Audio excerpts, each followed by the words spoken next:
and welcome to All Brother, a podcast about Salford/Manchester's finest musical institution, The Fall.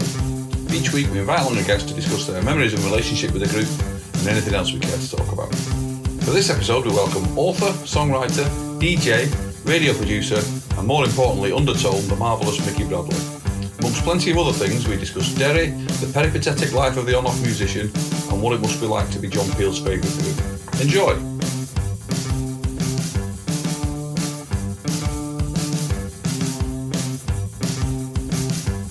Hello, here we are again. Old Brother with me, Paul Hanley. And me, Steve Hanley. And we're delighted to welcome today all the way from sunny Derry. I presume it's sunny. It's sunny everywhere else. Yeah. Beautiful. Yeah. Mickey Bradley. Hello. Hello. How are you? Broadcaster, raconteur, musician, songwriter, author. Bass player. Yes. Bass player. Musician and a bass player. First, you don't get many of them, Steve. That's because bass players always have time because, you've nothing else to do. You've only got four strings they worry about. You always have plenty of time to think, what will I write? You speak for yourself. Yeah. We're talking about Steve. He was looking at a flat, and one of the things is, do you play music in the house? Do I fuck? Was the answer there. We've got some gigs in a few months. I've started looking at my bass. Oh, right. Okay. Yeah. I'm thinking of putting my hands on it in a few more days. I don't want to rush into anything. No, I know you don't want to spoil it. You don't want to get fed up. You don't want to peak too soon, do you? You want it to be fresh every time. That's right.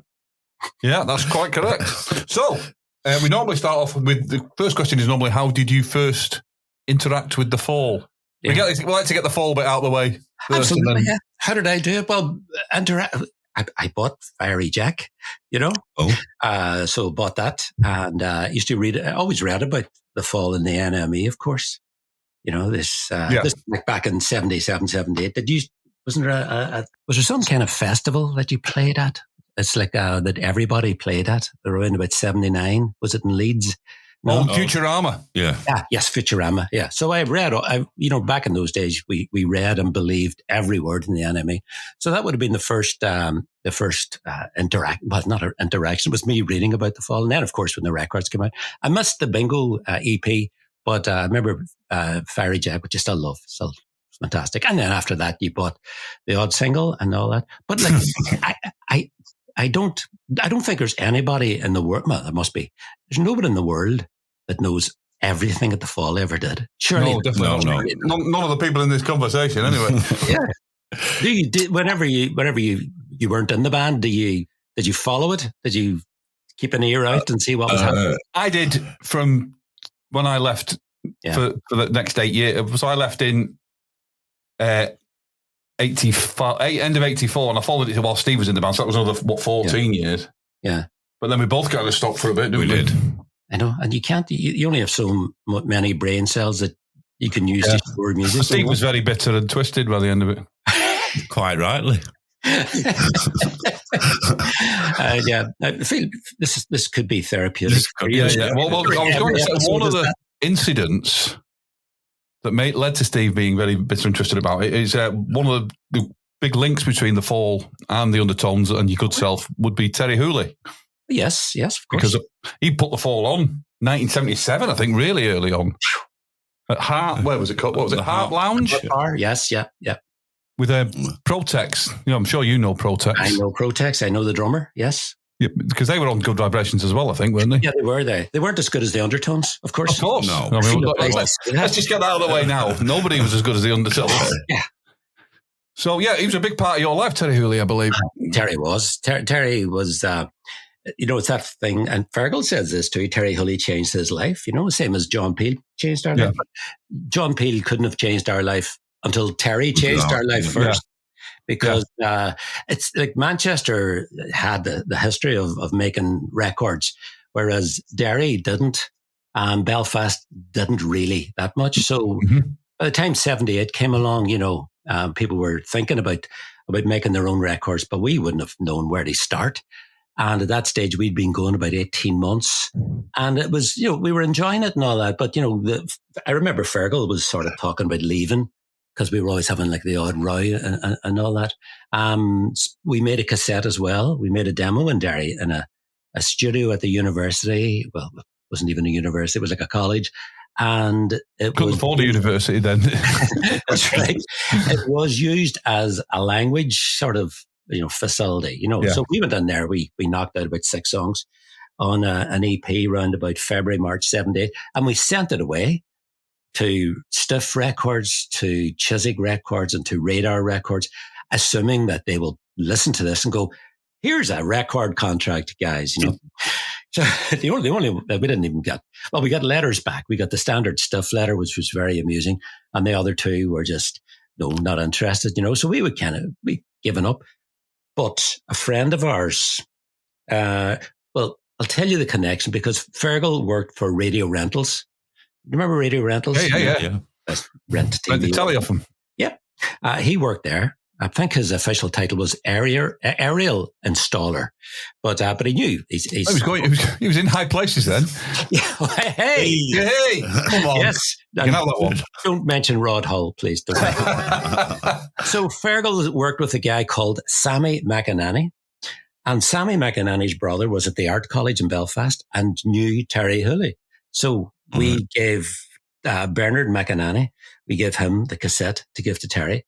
And we waited, and Terry kept saying, "No, haven't listened to it." And Bernard says, these they're about to break up, which was true. It was one of those times when we were going to go fed up with this, so we were going to break up.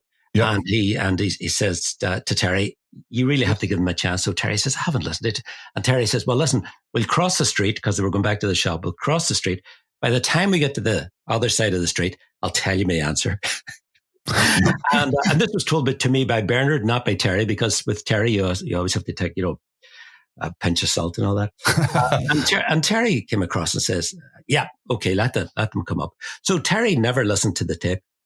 Terry said, "Yeah, come up and make a record." And, this wasn't in a wee Mickey Mouse studio. It was a fairly decent studio. Yeah. So he was putting his money there. And that's where we you might listen to it. He never bothered to listen to it, Of course. And then I read what Terry says about what happened to the record afterwards, about him being thrown out of Radio 1 and so on. And it was all this. And it was great in the movie. It was great in the film. Oh, yeah, I was going to ask you what you thought of that film. It was good. Well, it was good. It was obviously a very good film. And the guy that played Terry was brilliant, Richard Dormer. He's in Blue Lights, I think. But we knew beforehand, I knew beforehand because I knew one of the writers that they can't tell the story as it happened because, it would be a 9-hour film. Yeah. So there was wee things in it like they give you, if you watch it, you get the impression that Fergal was the motivator and the main one going and all. He wasn't, No. It was Billy and John and Damien. It certainly wasn't me. So that's why whenever I watch it, I kind of go, well, that's not true, but it doesn't matter because it does. It's a wee bit like that that thing you do, that Tom Hanks film. Yeah, I love that one too. But the joy of hearing your record on the radio. Yeah, and that scene is absolutely brilliant on it. And then the other stuff about Terry, which is great, and Terry's happy with it. So yeah. Whether that means it's true or not, But how come it's what you mean by true as well, isn't it? There's the whole thing about, tell the story. You don't have to go, some things. There's a lot of argument about that. I don't know if you saw it, the pistol thing that Steve Jones. Yes. Yeah. That's a great bit of TV, isn't it? Yes. Yeah. I don't think Glenn Matlock's very happy with it. He doesn't look like Steve Jones, but it doesn't matter. Once you get into it, you just think that this is good, No feature film made about the fall yet? No, not yet. Not yet. No, I was going to say the guy who wrote the screenplay for that film, right? Was interested in writing a film of my book. The big midweek. Yeah, that'd be good. He couldn't afford Steve's fee. There's more bullshit talked in the film industry than the music industry. That's hard to believe, isn't it? It is hard to believe, yeah. But it's all next week is going to be a big thing, isn't it? Yeah. Is it in, I know, but is it in development hell, as they say? Yeah, that's still in development hell, yeah. Once they couldn't get Bruce Willis to play Steve, that was it. It was back to the drawing board. We were asked that last week. We did this bucket list event last week, and we were supposed to all come up with who was going to play us in a film. Oh, great. Nicholas Lyndhurst, when he was in Going Straight, was the one for me, because he's got that sort of long streak of piss vibe that I was rocking in 1980. The guy who plays Matt Skelbeck in Emmerdale. Yeah. I mean, we're going for all the big names here. Hollywood are clamouring. Yeah, who's going to play Mark Dean? Who's going to play Mr. Smith? What's his name? Lewis out of when he's playing Naked. Have you seen the film Naked, the Mike Leigh film? No. He'd be good. What's his name? The guy who's in the Queen's Gambit. I've not seen the Queen's Gambit. Is that the guy that was also played Malcolm McLaren? No, he's good, isn't he? Brody Sangster. Yeah, he'd be good for Mark. Well, yeah, he would. Yeah, he would be good. There we go. Hollywood, if you're listening. Who played you in the film then? I don't know. I closed my eyes every time we were on. Bloody handsome chap he was. Yeah. Well, thank you very much. Yeah, no, I did hear that. You know the band The Outcasts from Belfast? Yes. Yeah. Greg, the singer in that. I heard at the time Greg wanted to play himself. Yeah. Well, Matthew Smith plays himself in 24-Hour Party People. Of course, yeah, sure. He's not looking well, is he? He's not looking well, but he's queuing up to get into the factory. My God, Mark, you've had a bad week. So what was that? How true was 24-Hour Party People? I know that Howard Devoto appears in it and saying this didn't happen and that didn't happen, you know. But well, the thing you got to remember about 24-Hour Party People is Tony Wilson's most famous quote, "This is Manchester, we do different things differently here," never said it. That was from the film. Well, that'll tell you everything you need to know about 24-Hour Party People. I enjoyed it, though. It's a great film. I think it's a great film. I think the guy, is it Paddy Considine, plays Rob Gretton. Rob Gretton. Yeah. He's fantastic in it. Yeah. And Steve Coogan's great, obviously. Steve Coogan's good, but I always see Steve Coogan, no matter what he's doing. Yeah. Steve Coogan. Steve Coogan. you don't really get, that's Tony Wilson. No, it's not Steve Coogan. But, no, it's Steve Coogan, yeah. As Pete Hook likes to say, the biggest cunt in Manchester played by the second biggest cunt. It might be the other way around. Can you buy a badge with that on it? No? Yes, a tote bag. You can get it from the factory shop. So what I was going to ask you about is, what made you think you were able to join a band? Because a lot of people say punk came along. Yeah. And then people suddenly thought, well, I could do that. Yeah. Was that true for you? No. Because I joined the band because I was at school with Vincent O'Neill. Vincent, my best friend, still my best friend. He is the sort of the brother between John and Damien. Yeah. Vincent O'Neill. We would hang around. This is, third year. I was about maybe 14, going on 15. Started hanging around with him because he used to bring in records. He brought in Band on the Run. And it was like, we didn't have a record player or anything in the school. We just brought it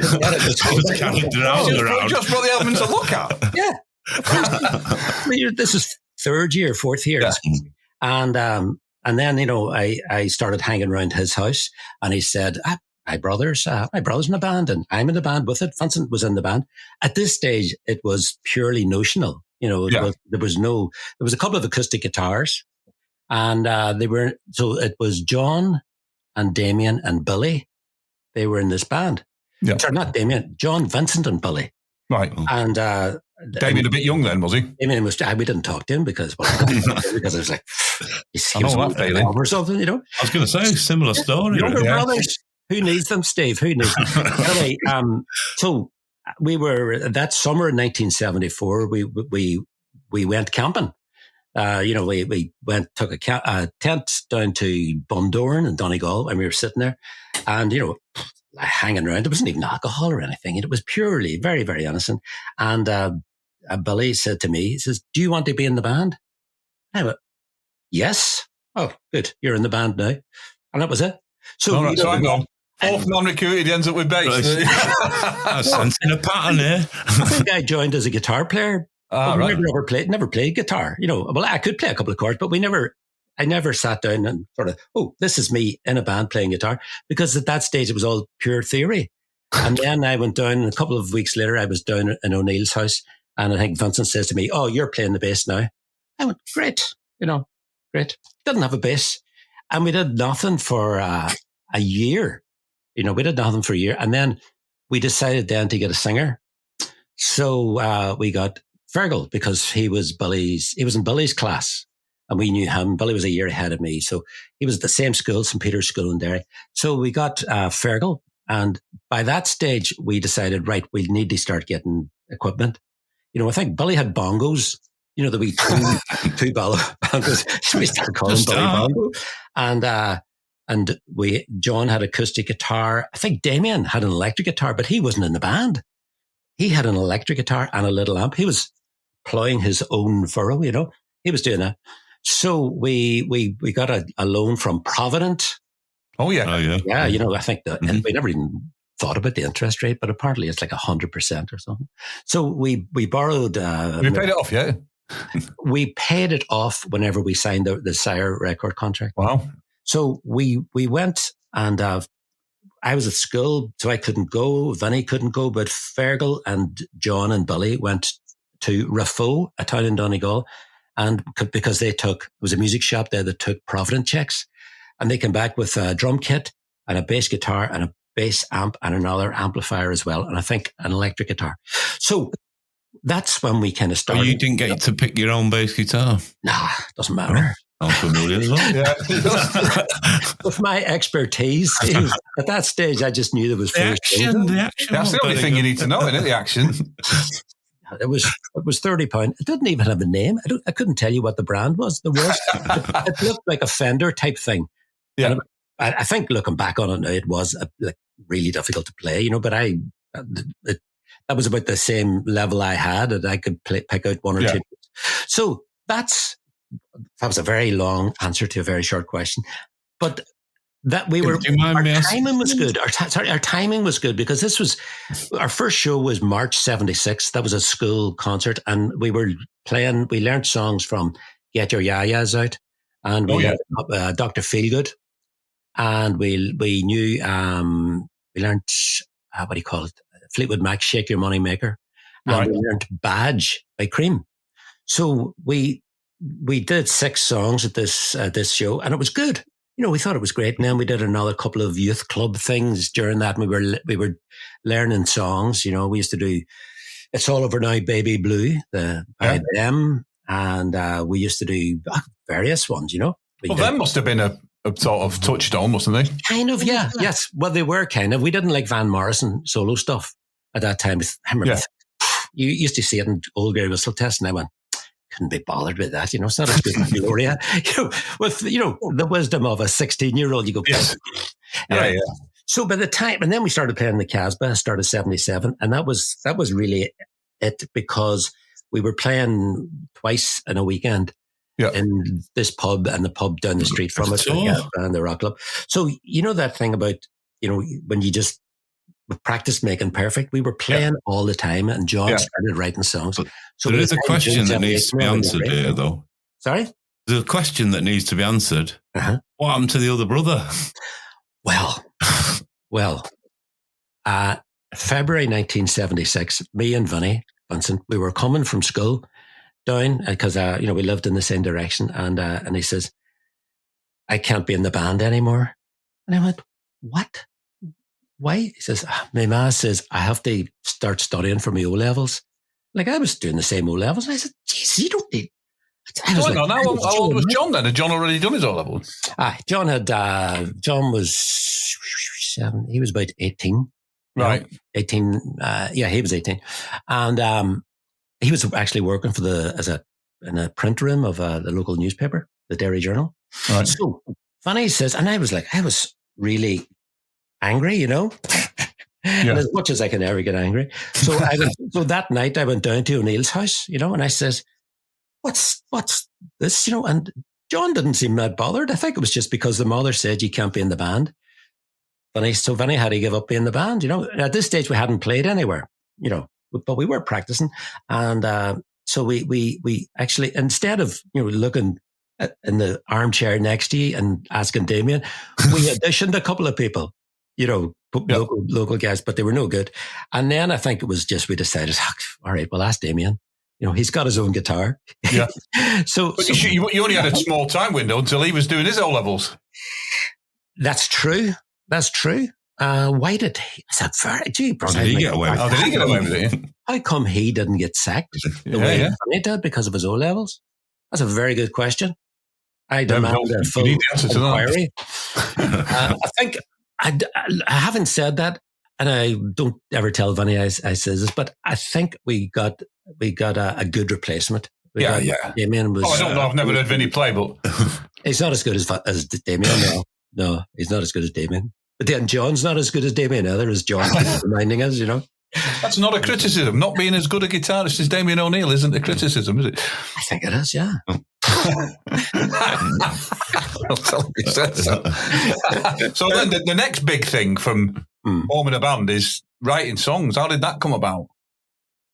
John was a songwriter, and John started writing songs, I think, around about 1976, 77, but they weren't any good. He had one song, which was like a complete and utter Dr. Feelgood style, called Told You So.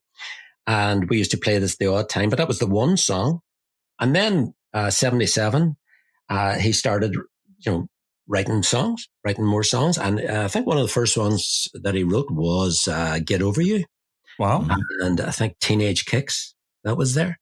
So he was writing a couple of songs. We still only had about maybe 6 or 7 songs by the end of 77. But then start of 78, Damien and Billy and myself started writing songs too. Usually in conjunction, with each other. And that was whenever it was in full flow, and John kept on writing solo songs, just great songs, I didn't realize how good they were until years later. So that's when the songs happened. And by the time we made the Teenage Kicks EP, I think we would have had about maybe 10 or 11 songs of our own. Right. Which wasn't a huge amount. But in terms of bands in Derry, no other band in Derry would have had that many original songs. Were they all kind of show bands then? Show bands, rock bands doing cover versions, doing all cover versions. They were the most popular bands in Derry. Yeah. Probably the same. Well, maybe not the same in Manchester, but the same in other places. Like Derry has a great history of music, but Derry had no great history of rock and roll bands. Right. We had songwriters.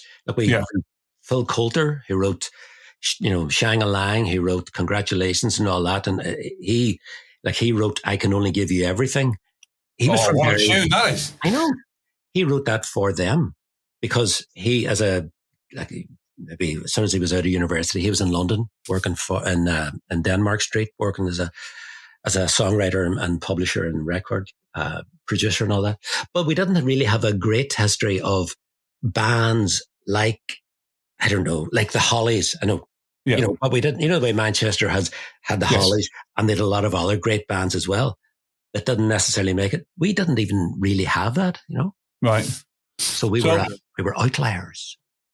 So, the Ramones' first album, was that a big influence on? Because that was, I don't mean because you sound like the Ramones. I just mean it's just that was seems to be for everybody, doesn't it? The Sex Pistols and the Cox. That was like, oh, I see.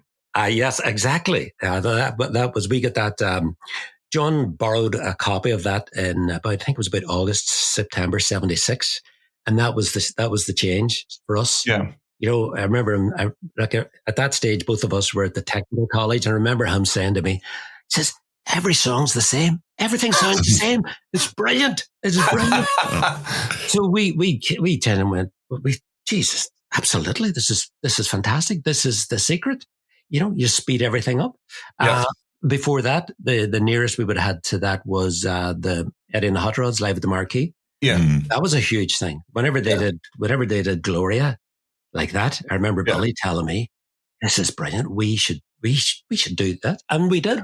We used to do Can't Explain by The Who.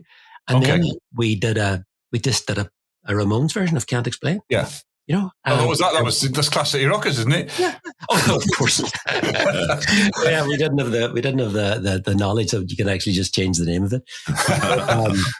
And we did that. So the Ramones, the Ramones was huge influence. And of course, we did Ramones songs. In fact, at the weekend, we were doing a show, and beforehand, Damien and John and myself were saying, what Ramones songs did we do? And we must have done about maybe 7 or 8 Ramones songs whenever we were playing in the Casbah. Yeah.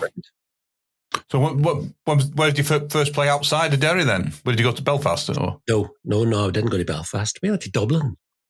We went to Dublin because a friend of ours, in fact, the guy that we used to borrow all these great records from, we borrowed the Ramones LP from him. We borrowed Nuggets, New York Dolls, Funhouse. We all borrowed it from this guy called Dunn. I tell you what, the face of Northern Ireland music was changed if he'd had a different record collection. Absolutely. Yeah. Yeah. You're right. So Donald McDermott loaned us all these records, same age as us. And he started his own band later on who were terrible, but I think that was the whole point of it. He wanted to be in this terrible band. But he knew Phil Chevron from the Radiators from Space. Okay. Yeah. Dublin punk band, one of very few Dublin punk bands, but they had a record out on Chiswick Records television screen. So this was like April 77, and there weren't that many punk bands around Ireland, really, as far as we know. That were still there. So we got the invitation to go down and support them in Dublin. In those days it was great because you didn't. All you had to do was bring your guitar, and I brought a snare. That was it. You just turned up with your guitar. And I think them days are back now, aren't they? Are they? Where people can use other people's equipment? Any support band of ours, it always seems to be that way. Thought, yeah. Really? Yeah. But I nearly have to sign a disclaimer with our road crew that, they can use it. It's like, no, you can't. I said, why not? We always used to do that. So anyway, the first show was in a pub called the Baggot Inn in Dublin. We did. Yeah. We played that in 1981 or something, yeah. And we supported the Radiators from Space. Brilliant. We didn't. Why did we not go to Belfast? Because I think April 77, there wasn't that much of a scene happening. Certainly not that we were aware of, because we only really became aware of it whenever Stiff Little Fingers released Suspect Device. Yes. About January 78. That's kind of when we thought, oh, Belfast, because we wouldn't have traveled to Belfast much, really. No. There was a little bit of fear, certain, because we were Derry, we were all Catholics. Yes. Belfast obviously is a mixed city, but also Belfast was like where people were shot because of religion. You didn't really have that. I have to say, from our vantage point in Manchester, Derry was very much a place where people got shot for religion as well. No, there are subtle differences. Yeah. Subtle differences. Derry is a mainly Catholic city. Yes. Belfast, because of history, has large Catholic areas surrounded by large Protestant areas. Yeah. So there was always a very serious sectarian aspect to any violence that was happening in Belfast. In Derry, because we were so close to Donegal, we were so close to the border. Yeah. Most of the shooting and there was between the IRA and the army, or the IRA and the police. Yes. We did have sectarian killings, some very, really terrible, but we didn't have it in the same scale as Belfast had. And this sounds very strange. So did it feel safe? We felt safe in Derry, because, there are Protestant loyalist areas that we wouldn't have gone into, but they were in the minority. Right. And, in the West Bank, which is like our side of the river in Derry, apart from one small area. This is really complicated and probably very boring to English people. No, at all. No. Well, we had like the Craigan, Bogside, Shantallow, Brandywell. That was basically, apart from Chantal, that was basically free Derry back in 71, 72. So that was our area, and we rarely strayed out of it.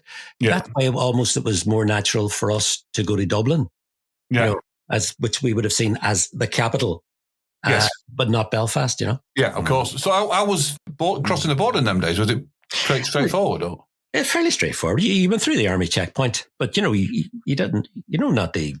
Don't give any smart answers. Yes. You just get, if you were in a car, the boot would be open and all that, and then you're through and you're all right. Yeah. So I was going to ask about when the Clash came and didn't play. And didn't play. They didn't play, did they? No. That was, I only knew that from the NME. Yeah. Because I may have been aware of the Clash coming to Belfast, but I didn't go up to it, I did. The year before we did, me and Vincent went to see Eddie and the Hot Rods. So we did go on the occasional trip to Belfast, if it was worth it. But no, they didn't play because I think it was because there was fear of punk bands destroying whatever venue it would be and all that. So they couldn't get the insurance, or else so that wasn't the time when there was a threat against Joe Strummer's life. That's right. No. That was right. That was our fault. Oh, was it? Yeah, 77. Whenever the Clash went there, the show didn't happen because of the promoter, some problem with insurance promoter and all that. But it was great because the Clash then got the photographs taken beside soldiers and stuff, which looked great. But they get a terrible slagging for that. Yeah. No, whenever the Clash didn't play in Derry, that was whenever the Clash didn't play in Belfast. Yeah. A couple of years later, they didn't play in Derry. That was because this is 79. We were in our first summer of pop stardom, Yeah. And we thought that's because no one ever really played in Derry. Let's have a show in Derry. Let's get the Clash to do a show in Derry, and we'll play with them. And the Damned, the recently reformed Damned, they'll play with them, and it was going great. And we did 4 nights in the Marquee. And our agent at the time, he says, I won't take commission because this is all to pay for this concert in Derry in the summer. And great. Everything was organized. And then we were actually in London. We were recording. We were recording, I think it was You've Got My Number. And Joe Strummer and his manager or somebody came down to the studio to see us. And we have a phrase here, fair shook. He looked really shocked. He was like, oh. And he brought a letter with him, and the letter was said to have been from the Red Hand Commandos, which was the loyalist paramilitary. What about they were? Absolutely, yeah. Sessions tonight from the Red Hand Commandos. So he was, I think he was told by the police, don't go there. Your life, this is a serious threat. And of course, I think it was me and possibly one of the others in the band kind of went, but it's in Chantala. You're going to be grand. It's going to be, we didn't say that to him, but in my head it was like, there's no chance that they're going to shoot you down. They won't come in there. This is but of course you can't say that, So, so that we had to make up a lie to release that we couldn't get insurance for it, Right, okay. But it was because, obviously you're not going to say, there's a death threat against Joe Strummer. We can't put the show on. You don't want to do that. No. Would have made a better story. I know, but you wouldn't, you couldn't, it would have been irresponsible even, Yeah. And this, usually irresponsible is the way to go. Yes. But not in this time. So the death threat was definitely hinged on him going over there. Yeah. Oh, it's because in 79, there was the general election. Do you remember that? Yeah. You may even remember the NME. I do remember that. I remember the result as well, yes. I know. The NME ran an article with Joe Strummer. Don't know if it was Chairman Joe or whatever. Joe Strummer and what his manifesto would be. Yeah. So he published this manifesto, blah, blah, blah, whatever this, that. But he also says, withdraw troops, as he said, withdraw British troops from Northern Ireland. So that was picked up by somebody in Derry from, allegedly, the Red Hand Commandos. Yeah. And they says, if you will be assassinated if you step foot on Ulster soil. So Joe, that's serious.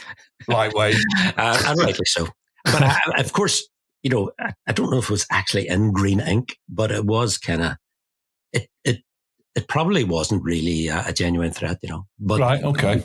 You can't take it. You weren't going to sign to that, though, were you? Dear Joe, this is not... Joe, you have my guarantee. Boy. Yeah, we had you there, Joe. We had you. You believe that, didn't you? Come on, mate. Come on. You'll be grand. Come on down there. No. So you toured with the Clash in the US, didn't you? Yeah, in September, just a couple of months afterwards. And I don't know if it was because he felt bad. But no, I think it was, I don't know how we got it. I never know. I still don't know how we ever get shows. I just thought, we're going to America. Great. Yeah, we did. And it was great because we actually weren't, well, I wasn't really expecting that much from them. because I loved the first LP and, Complete Control and Clash City Rockers and White Man Valley. But whenever I Give Him Enough Rope came out, I went, that's not very good, is it? Not very good, no. Too many guitars. If you look back at it now, it's got Safe European Home and Tommy Gunn. Yeah, not as good as Clash City Rockers. Not as good as Clash City Rockers. Anyway. No, it's a bit West Coast. It's a bit Sandy Pearlman, isn't it? Yeah. So whenever we went there, they were still that band, that did a not very good LP, but they were also the band that did all the rest of the stuff. Yeah. But so then we were there, and I remember the first show we did was in St. Paul, Minnesota. I'd never even heard of it. But St. Paul, Minneapolis, it's a twin city thing. We were there in this fairly big venue, not an arena or anything, but a kind of a big sports hall. And they were singing this song about a clampdown, and they were doing this song about London Calling. Oh, yeah. Armageddon Time. Yeah. They were doing Coca-Cola. And I was like, Jesus, this is good. This is really good. It turned out to be a bad album, that, did it, London Calling? That's right. I'm sure there are several copies lying around somewhere in your house. But you know what I mean? It was, this was great. So we heard these songs, which hadn't been released yet. Yeah. And it was brilliant. And what Joe Strummer did on stage was just brilliant. And I remember we did something. I think we were in New York. And this might have even been during the sound check or maybe it's during the show. He held up a copy of a New York tabloid, and it said Beatles to reform or millions offered for Beatles reformation. And I don't know if you could make up fake newspapers at the time, but I thought that is absolutely brilliant. He held this up, Beatles to reform. And then, of course, phony Beatlemania is in the dust. So, brilliant. Right. Best time to see the Clash. Really. Well, see, I'm in a minority of one is I'm the only person on this conversation who didn't support the Clash in New York. So we'll go on a veil over that, shall we? Oh, right. Was it earlier fall or later fall? Yeah. Bonds? Was it 81? 81 it was, yeah. When they did that residency at Bonds Casino. Bonds, the warehouse Bonds. Yeah. Were you there? Yeah, we supported them, yeah. I did not know that. Yeah. Well, they were bringing British bands over, weren't they? They brought the Slits over. Well, they played about 20 nights or something, didn't they? Yeah. And we were already there, so. And a lot of hip hop happening too. Yeah. They were doing Sandinista then, I think, weren't they? Yeah. I think so. Great. Before and were they good? They were great, yeah. Yeah. I'm sure they were. I'm sure they were. Yeah. Were the Clash any good? Yeah, discuss. In Times Square. Okay. I've had better days. Really? Okay. So did you stay at the Iroquois when you were in New York? No.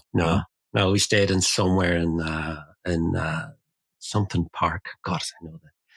No, we didn't. Short answer. I thought everybody stayed at the Iroquois.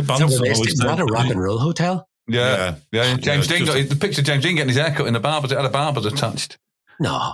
Yeah. It's around the corner from Times Square, yeah. Well, was James Dean there as well?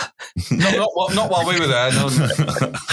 But that was the Iroquois where I asked her, how do you get to Times Square? He said, you go out of the hotel, you turn right, then right again.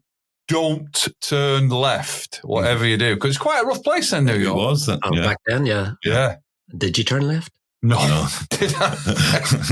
I very nearly didn't turn right, and then turned around and went back up in the left. The road less taken. Yeah. So there's another band I wanted to mention about you support. You played with The Fall, didn't you? At the Empire Music Hall, is that right? In Norwich. It was to raise money for the John Peel Centre. Yes. Yes, we did. No great communication. And I did. You keep surprising me. I had. What year was this? 97? No, not 97. No. 2012, was it? Something yeah, like 2012. You know the way I'm very good at dates in the 20th century, dates in the 21st century. It's 2012 it was. 2012. I was kind of disappointed, but then again, I'm not a big fan of live music. I will use that as my excuse. You know, not a big fan of live music. No, I love records. Okay. If I go and see a band, it's like, Maybe don't put that on the posters for the next tour. I know. No, I do. I always confess it. I get bored very quickly, But after half an hour, I kind of want to go home. Well, they're on too late, aren't they, gigs? Well, they're not even that. I don't know what it is. Maybe it's a standing. No, it's just... It's always been like that. See, whenever I hear a band for the first 10, 15 minutes, I think, this is great. And no matter how bad the band is, I think I'm just influenced by all that noise and something. Yeah. Whoa, this is good. Yeah. And then after a while, I get fed up. It's like drinking ginger beer in the first 2 sips. Wow, this is great. And you get to the end, I'm never drinking that shit again. Drinking that again. So I wasn't in the right frame of mind to hear the Fall, but I wanted to. I'm not. I'm sure, as we said, nobody knows all the Fall. I would know the records that I know and like. Yeah. And that's not the way that the band operates. They don't do, here we are. This is, they don't do. You wouldn't have heard any. Which is. No, you wouldn't have heard Fiery Jack. No. Which is admirable. Yes, of course, yeah. Of course, and artistically much better. But you're sitting there in the audience and you kind of go, okay. Yeah, but it's like, I always thought that. Then the Who were doing a jazz version of My Generation in 1973. This isn't on this, is it? No. It's not right. Nobody's here to hear that. No. But even when the Beatles, 1966, they were still doing rock and roll music. They were, yeah. They weren't doing Dr. Robert or, They didn't do anything off Revolver, did they? I don't think they ever played anything off Revolver. They're still playing. They were still doing, like you say, rock and roll music in Kansas City. Absolutely, yeah. Which didn't really matter because nobody could hear them anyway, so it didn't really matter. It didn't matter, and they were probably, they were probably fed up with it as well. But no, it's that. So I would have loved to have heard something that kind of go, oh yeah, brilliant. And the guy from the Fast Show. And they did, yeah. They did Milk Brilliant. They did Cruisers Creek. No chance. Absolutely no chance. They weren't doing Cruisers Creek the week after Cruisers Creek came out. Never mind. Did you ever say that? Did you ever kind of go, should we not do? Could we not? I think it was very quickly shut down. No. Any chance of doing Tony White tonight? No chance. And then when you didn't want to do it, Mark would say, we could do Tony White. Not that he was awkward. Who decided? Was it the man? Mostly, didn't he? When I was in the band, he did. Set list. Did you not suggest something? Most of the time, in the 80s and that, and then he'd approve, later on he'd approve them. And then later on, he ignored them. Somebody else would write the set and they'd approve it or not. Right, okay. So I was going to mention, when we were talking about Terry Hooley, about a gig in Belfast in 1997, which is probably just before I left, yeah. Yeah. So we got into a fight with Terry, didn't he? Or nearly. Not with Terry, no. He was around. It's a little bit vague, but... the thing I read, that they brought Terry in to calm him down because he was a mate. Yes. Yeah. To calm down Mark? Yeah. We ended up not doing the gig. They ended up cancelling the gig. Oh. Yeah. Did someone... That good, was it? We didn't get that far. We couldn't get past the situation was that good that you couldn't get it. We didn't get was past that the Fall's decision or was that the venue's decision?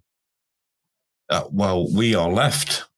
Or it's about, right, okay. We all walked out. Well, you see, the thing I read today was whether you were sacked. So, I mean, that's a pretty familiar spin, isn't it? Yeah. So you all left? Yeah, we all walked out, yeah. And once you've all left, then you're sacked.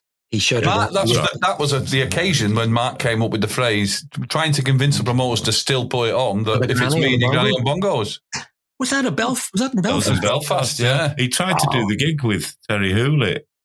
And do you remember what the venue was? No, the Empire Music Hall. Empire. Nice. This time next year there'll be a blue plaque. that didn't play it in 1997. This is where the phrase "you and your granny on bongos" was first issued. It didn't hold any water with the promoter from the Empire. No, but if it had been Billy on bongos, Billy Doherty on bongos. Yeah. If it's me and Billy Doherty. That would have worked. Yeah, so the other interaction I was going to ask you about briefly, and I'm sure you've been asked about it a lot of times, and we touched on John Peel, would be the Newsnight interview. Oh God, yeah. I had done. I was working in BBC Radio Foyle. I was a producer there, so it was a 9 to 5 job. And whenever the news came through that afternoon, I was doing interviews all the time because I can speak and I'm near a microphone. Yes, because it was and all that. You were doing it, weren't you? I did some, yeah. I'm sure you did, yeah. No, not John Peel, but. Oh no, sorry. Yeah. So I remember going home and my phone rang and it was someone from Newsnight, and they were saying they've got Marky Smith lined up. I went, brilliant, great. He says, would you do it as well? And I went, why? And then it kind of dawned on me, am I there in case he refuses to speak? And she went, yeah. So I went, okay. So I went back into Radio Foyle and went into the. Well, to be fair, there's a hell of a connection. To be fair, there's a hell of a connection with you and John Peel. Yeah, I know, but they if you can get Marky Smith to talk about John Peel on paper, you think, oh, this is brilliant. Yeah, this is great. Man, all the great songs, all the great words that he writes. Talking about this, and then, well, I'm sure you saw it. Yes, saw it. Yes, in fact, I saw it. I saw it a couple of months back. Someone put it up on social media, and I was looking at it and I was thinking, well, first of all, I shouldn't have worn that jumper. It's all right. I was wearing that jumper, and also I looked like I'd been eating all day. But then it was great. Yeah. It was just I had a laugh because I could see him on the screen. Yeah. I could see Mark on the screen, and I missed some of the things. I think he was sort of saying, "What's that guy doing?" And this, he was like, "Well, I didn't think he could cope with the fact that you can't talk over each other." I think because he obviously muting him when you were talking. And then he comes back and he said, "I'm allowed to speak now," but he's obviously thinks it's like any other interview, and it's different on the news, isn't it? Yeah. Yeah, it's not like this where we can talk over each other. Yeah, that's right. Yeah. Eventually, I probably shouldn't, but I have been doing all the way through. No, but so yes, I remember that. But I was just glad I was on a TV program with Mark Smith. So, yeah, got that. Yeah, well, there you go. Yeah. So you were supposed to play together again for John Peel, weren't you? Was it his 50th? Was it? You didn't end up playing in the end. Is that right? Yes. Yeah, we played. That's right. Did you do that in the end? We did. Yeah. Yeah. The reason why. It was because John, just the day before or 2 days before, John and Damien's father died. Okay, yes. Louis died. And so I remember we'd practiced, we'd got together and we'd practiced with Fergal in some rehearsal studio in North London. And it was a bit awkward because he came in and he didn't sing because he said he had a cold.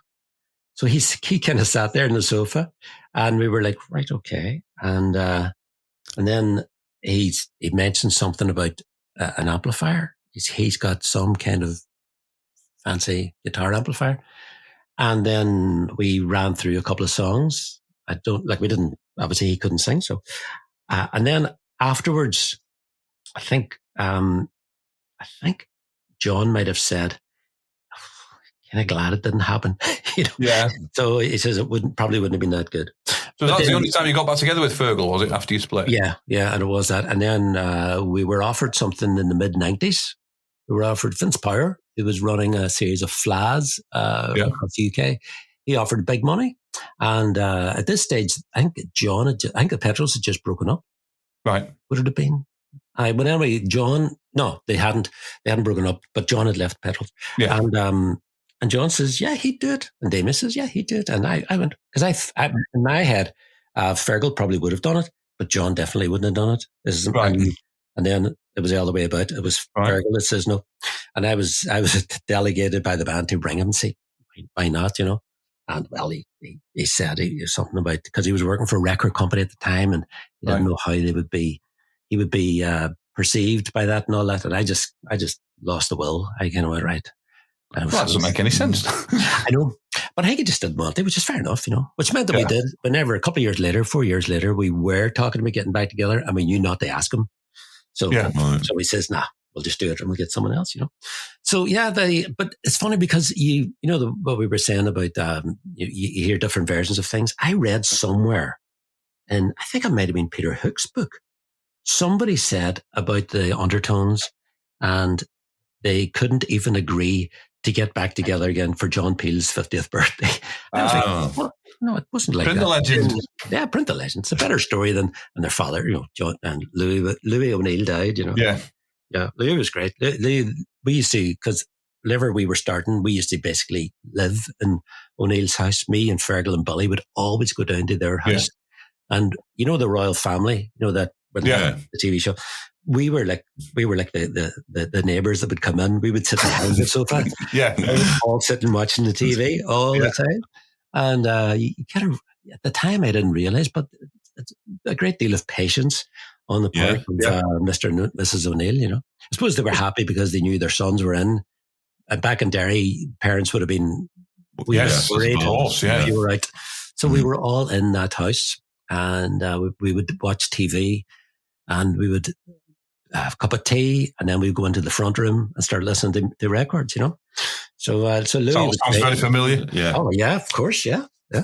There was a man called Patsy Duffy. He was a friend of Louis, and whenever he would come in, he would say, Louis, full house tonight. And Louis would say, yes, like a bloody youth club right here. Yeah. Of course, our house was that. So Mark Riley and my mates and everyone seems to hang around our house all the time. Yeah. Great. Is that because the two of you were there, you say? The brothers? Yeah. It was in O'Neill's house, that you went to where there were already two of you? Yeah, I think that's probably it. Yeah. But I don't know. It's just some people's house just seems to be the sort of... It's an Irish thing as well, of course. Yeah, it definitely is an Irish thing, yeah. Everybody hangs around the house. Right, well, on that lovely Irish note, I think we shall draw a close to proceedings, if that's okay with you. That was brilliant, that. Brilliant. Fantastic to speak to you. Are you out gigging again soon? Yeah, we do occasional shows. You've been quite busy, haven't you? I thought what I've seen. You've been busy from what I've seen. Yeah, we have. It's it's like you get the email about you do this show next September, and you go, yeah. And then when it comes to where are we going and all this? Come round quick. Yeah. It doesn't have to come round quick, don't you? So could you do a date in November? That's miles away, no problem. Next week. And the House of All, great band, by the way. I must tip my hat to you. And thank you very much. Thanks for your support. Yeah. You played us. Great records, really good records. Oh, that's going well. It is going well, yeah. Touch wood. We're all still loving it, so. And we'll see you on the road. Yes, we will. Yes. We'll see you. And we will any plans to play Manchester? Probably. You're asking the wrong man. Yeah. I'll keep a lookout for the tour dates. We're playing it. No, you know what? We're playing in Darwin on the 20-something of May. Where's that? You're doing Blackpool, aren't you? You're doing Rebellion. We're doing Rebellion, yeah. You've done that before? We did it a couple of years ago, but Billy was sick and we had to get a stand-in drummer, and I kind of... that never worked. It's a terrible idea to get a stand-in drummer. That'll never work. But at least this stand-in drummer had more than half an hour's notice, Paul. He hadn't been sat in the airport drinking Guinness all day either, I imagine. Yeah, well... Thinking he was going home. To tell people this story. Yeah, that was a funny day, that, wasn't it? What we did to you was just not fair. People don't know. So there, for anybody who doesn't know this story, the Undertones and Tom England Lover were playing the Isle of Wight. No, not the Isle of Wight. Isle of Wight. Jesus. Exactly the other end. We could have played more. We were playing Shetland, and Billy Doherty, our drummer, because we all had jobs at the time. Billy was. Someone told Billy that sometimes the plane goes to Shetland, and see if there's a mist, it won't go out. It won't lift. There will be no flights for a couple of days. And Billy went, I'm not doing that. Like what he spent. So he says, no, I'm not doing it. And there was a bit of a row, and we went, oh. So I remember someone went into the part of the airport where the lovers were sitting. I didn't realize you were drinking pints. And we thought we were going home. Yeah, we were told the gig was off at this point. Because of the mist. Because of the fog, yeah. I didn't know that. Yeah. So we were on the plane. I think they only took that plane because you were on it and we were on it. So we could have got away with not doing it. Yeah. Quite easily. My wife still hasn't forgiven me for getting on the plane, to be honest. Oh, I didn't know that. I thought you were there right away. I think they only took that risk because they knew the festival wouldn't happen. Yeah. It was an awful place too. I don't think it was us somehow, do you? No. We were just tagging along. But. It was awful. I hated it. Yeah. But I like the fact that we were in Shetland, you know. Yeah. It's great. In Shetland. Although it didn't come across as how I imagined Shetland, rolling hills, or it was a bit more like a sort of council estate with a coast. Although the harbour was nice. The harbour was nice. And there was fish and lobster rolls for £2. Well, we all survived. So it was good. And so you had half an hour on the flight. Half an hour on the plane listening to music. And there's some of the songs you knew, obviously. But others, like, I still feel really bad. We should have just... Well, nobody came up and said, what the fuck was that at the end? So that was all right. No, it was good. It was, well, you know, you did your best to play along with it, like, you know. Did my best to play along. Well, anyway, Paul told me I was an honorary undertone, so I'm taking that to my grave now. There's not that many. No, there's not that many. No, not at all. It's not like honorary. Yeah, honorary member of the fall. Is that what you could manage, honorary? Surely you had a tambourine or something. And I enjoyed the Buzzcocks book too. Sorry. Thank you very much. Stop saying the Buzzcocks. Nice. No, it's the Buzzcocks book's okay. Yes, the belongs to the book. Yeah, book about Buzzcocks. It was really good. Very good. Apparently, they are the Buzzcocks now. Steve Diggle's added a the. No way. Wait. Yeah. Why? I've only learned to call them Buzzcocks. Are you saying Pete Shelley? He discussed it with Pete Shelley. Well, can he not? Yeah. But he didn't discuss adding the. Oh, right. I'm saying that, he refers to him as the Buzzcocks these days because he thinks he should have a the. That's odd. It is. Mm-hmm. That's my main takeaway from this podcast now. Okay. I will now be thinking about that. Okay. So Buzzcocks. Yeah. Right, well, in fact, we've covered something then. Taught you something. Well, House of All or The House of All? No, House of All. It's House of All. It's a funny one, isn't it? Is it The Ramones? Because there's no The on the albums, is there? But it definitely is The Ramones, isn't it? It's The Ramones. Yeah, and it's The Sex Pistols, but it just says Sex Pistols. So. And it's The Undertones. The Undertones, yeah. The Undertones. Do you have the on the sleeve? Yeah. Or just Undertones? Oh, well, that's colour dried. But it is definitely The Sex Pistols. It's definitely The Ramones, but neither of them have the in the title. So who decides? I don't know. That's weird. Yeah. There you go. That's another one. Right. We have work to do, gentlemen. That's our homework. Right. We'll go back this time next year and we'll work out. We'll be delivering the report and the inquiry. Yeah. Okay, to speak to you, mate. Yeah. Right, cheers. Take care. We'll see you next time you play Manchester. Certainly will not. Okay. Cheers, mate. Cheers. All right, thanks.